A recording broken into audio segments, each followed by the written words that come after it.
ಜೈ ಕನ್ನಡಾಂಬೆ.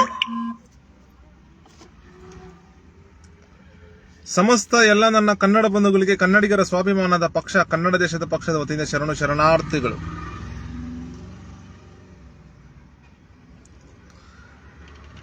ಭಾರತ ಒಕ್ಕೂಟ ವ್ಯವಸ್ಥೆಯಲ್ಲಿ ಎಲ್ಲೂ ಇಲ್ಲದ,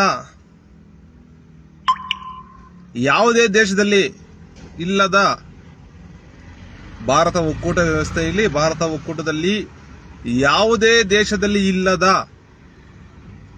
3 ಭಾಷೆ ನೀತಿ ನಮ್ಮ ಕನ್ನಡ ದೇಶದಲ್ಲಿ ಇದೆ. ಇದನ್ನ ಅತ್ಯುಗ್ರವಾಗಿ, ತೀವ್ರವಾಗಿ ನಮ್ಮ ಪಕ್ಷದಿಂದ ಖಂಡಿಸ್ತಾ ಇದ್ದೀವಿ. ನಮ್ಮ ಕನ್ನಡ ದೇಶಕ್ಕೆ, ನಮ್ಮ ಕನ್ನಡ ಬಂಧುಗಳಿಗೆ 3 ಭಾಷೆ ನೀತಿ ಬೇಡ. ಭಾರತ ಒಕ್ಕೂಟ ವ್ಯವಸ್ಥೆಯಲ್ಲಿ ಬೇರೆ ದೇಶಗಳಿಗೆ, ಭಾರತ ಒಕ್ಕೂಟದಲ್ಲಿರುವಂತಹ ದೇಶಗಳಲ್ಲಿ ಯಾವುದೇ ದೇಶಕ್ಕೆ ಇಲ್ಲದೆ ಇರುವಂತಹ 3 ಭಾಷೆ ನೀತಿ ನಮ್ಮ ಕನ್ನಡ ದೇಶಕ್ಕೆ ಯಾತಕ್ಕೆ, ಏನಕ್ಕೆ? ಇದರಿಂದ 3 ಭಾಷೆ ನೀತಿಯಿಂದ ಇದುವರೆಗೂ ಭಾರತ ಒಕ್ಕೂಟ ಸೇರ್ಪಡೆಯಾದಾಗಿಂದ ನಮ್ಮ ಕನ್ನಡ ದೇಶದ ಮೇಲೆ, ಸಮಸ್ತ ಕನ್ನಡ ಬಂಧುಗಳ ಮೇಲೆ ಹಿಂದಿ ಏರಿಕೆ ಮಾಡಿ 3 ಭಾಷೆ ನೀತಿ ಶಿಕ್ಷಣ ವ್ಯವಸ್ಥೆ ಜಾರಿಗೆ ತಂದು ಇದರಿಂದ ಉದ್ಧಾರ ಆಗಿರೋದಾದ್ರೂ ಏನ್ ಬೆಳವಣಿಗೆ ಕಂಡಿದೆ ಕನ್ನಡ ದೇಶ?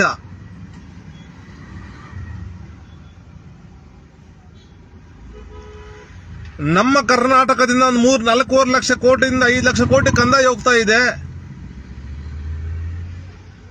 ಭಾರತ ಒಕ್ಕೂಟ ಸರ್ಕಾರಕ್ಕೆ.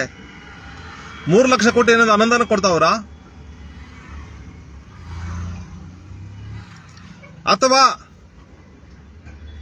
ಏನು ಒಂದು ಈ ಆಡಳಿತ ಆಡಳಿತ ಏನಿದೆಯಲ್ಲ, ಭಾರತ ಆಡಳಿತ ಸೇವೆ, ಭಾರತ ರಕ್ಷಣಾ ಸೇವೆ, ಮತ್ತೆ ಭಾರತ ಅರಣ್ಯ ಸೇವೆ, ಈ ತರ ಏನಿದೆ, IAS IPS ಈ ತರ ಹೊಂತ ಸೇವೆಗಳಿದೆಯಲ್ಲ,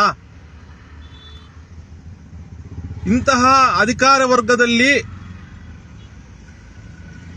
3 ಭಾಷೆ ನೀತಿ ಕರ್ನಾಟಕ ದೇಶದಲ್ಲಿ ಇದ್ದು, ಕನ್ನಡ ಬಂಧುಗಳು 3 ಭಾಷೆ ನೀತಿ ಇಷ್ಟು ವರ್ಷ ಕಲ್ತು ಇಂತಹ ಅಧಿಕಾರ ವರ್ಗದಲ್ಲಿ ನಮ್ಮ ಕನ್ನಡ ಬಂಧುಗಳು ಯಾರಾದ್ರೂ ಸೇವೆ ಮಾಡ್ತಿದಾರಾ? ಆಗಿದಾರಾ? ಯಾರೂ ಇಲ್ಲ. ಇಡೀ ಭಾರತ ಒಕ್ಕೂಟದ ಆಡಳಿತ ವ್ಯವಸ್ಥೆಯಲ್ಲಿ, ಕಾರ್ಯಾಂಗದಲ್ಲಿ ನಮ್ಮ ಕನ್ನಡ ಬಂಧುಗಳು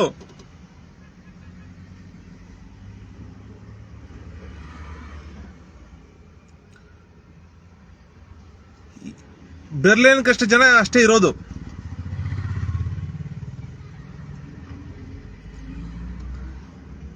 ಇಂತಹ ದುರಂತಕ್ಕೆ, ಇಂತಹ ಒಂದು ಅನ್ಯಾಯಕ್ಕೆ ನಾವು 3 ಭಾಷೆ ನೀತಿ ಕಲಿಬೇಕಾ?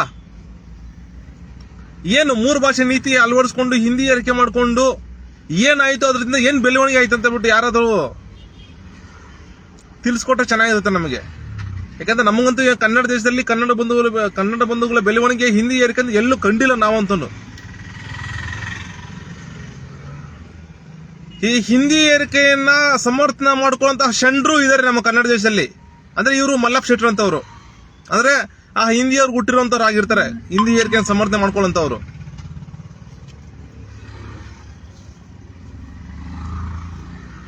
ಯಾರಿಗೂ ಬೇಡ, ಭಾರತ ಒಕ್ಕೂಟ ವ್ಯವಸ್ಥೆಯಲ್ಲಿ ಯಾರಿಗೂ ಬೇಡವಾದ 3 ಭಾಷೆ ನೀತಿ ನಮ್ಮ ಕನ್ನಡ ಬಂಧುಗಳಿಗೂ, ಕನ್ನಡ ದೇಶಕ್ಕೂ ನಮಗ್ ಬೇಕಾಗಿಲ್ಲ. ಇತ್ತೀಚೆಗೆ ನಮ್ಮ ಕನ್ನಡ ಬಂಧುಗಳು ಈಗೇನು ಪರೀಕ್ಷೆ ನಡೀತಾ ಇದೆ, ವಾರ್ಷಿಕ ಪರೀಕ್ಷೆ ನಡೀತಾ ಇದೆ. ಈ ವಾರ್ಷಿಕ ಪರೀಕ್ಷೆಯಲ್ಲಿ ಹಿಂದಿ ಪರೀಕ್ಷೆ ಕಡ್ಡಾಯ ಇರುತ್ತೆ. ಇವರು ಹಿಂದಿ ಪರೀಕ್ಷೆ ಕಡ್ಡಾಯ ತೆಗಿಬೇಕು. ಹಿಂದಿ ಪರೀಕ್ಷೆಯಲ್ಲಿ ಅನುತ್ತೀರ್ಣ ಆದ್ರೂ ಅದನ್ನು ಉತ್ತೀರ್ಣ ಮಾಡಬೇಕು, ಕಡ್ಡಾಯ ತೆಗಿಲೇಬೇಕಂತ ಬಿಟ್ಟು ಕನ್ನಡ ಬಂಧುಗಳು ಪ್ರತಿಭಟನೆ ಮಾಡ್ತಿದ್ದಾರೆ. ಈ ಕನ್ನಡ ಬಂಧುಗಳು ಮಾಡ್ತಿರುವಂತಹ ಪ್ರತಿಭಟನೆಗೆ ನಮ್ಮ ಕನ್ನಡ ದೇಶದ ಪಕ್ಷದಿಂದ ಸಂಪೂರ್ಣ ಬೆಂಬಲ ಕೊಡ್ತಾ ಇದ್ದೀವಿ. ಹಾಗೂ ಇಡೀ ಇಲ್ಲೋರ್ಗು ಹಿಂದಿ ಏರಿಕೆ ಮಾಡಿದಾಗಿಂದ 3 ಭಾಷೆ ನೀತಿ ಯಾವಾಗಿಂದ ಬಂದಿದೆ ನಮ್ಮ ಕನ್ನಡ ದೇಶದಲ್ಲಿ. ಎಷ್ಟು ಜನ ವಿದ್ಯಾರ್ಥಿಗಳು ಆ ಸಂದರ್ಭದಲ್ಲಿ ಓದಿರೋರು, ಈಗ 50 ವರ್ಷ ಆಗಿರ್ಬೋದು, 30 ವರ್ಷ ಆಗಿರ್ಬೋದು, 35 ವರ್ಷ, 40 ವರ್ಷ ಆಗಿರ್ಬೋದು, ಯಾರು ಹಿಂದಿಯಿಂದ ಅನುತ್ತೀರ್ಣ ಆಗಿದ್ರೋ ಅವ್ರನ್ನೆಲ್ಲರೂ ಉತ್ತೀರ್ಣ ಮಾಡಬೇಕು. ಉತ್ತೀರ್ಣ ಮಾಡಿ ಅವ್ರಿಗೆ ಉತ್ತೀರ್ಣ ಮಾಡಿ ಅವ್ರಿಗೆ ಅಂಕಪಟ್ಟಿ ಮತ್ತು ವರ್ಗಾನ ಪತ್ರ ಸಮರ್ಪಕವಾಗಿ ವಿತರಣೆ ಮಾಡಬೇಕು ಆ ಒಂದು ವಿದ್ಯಾರ್ಥಿಗಳಿಗೆ. ಮತ್ತು ಓದಿ ವಯಸ್ಕರಾಗಿರೋರಿಗೆ 35 ವರ್ಷ 40 ವರ್ಷ ಆಗಿರೋ ಅಂತವ್ರಿಗೂ, ಹಿಂದಿಯಿಂದ ಯಾರು ಅನುತ್ತೀರ್ಣ ಆಗಿದೆ ಅವ್ರಿಗೂ ಉತ್ತೀರ್ಣ ಮಾಡ್ಬೇಕಂತ ಹೇಳ್ಬಿಟ್ಟು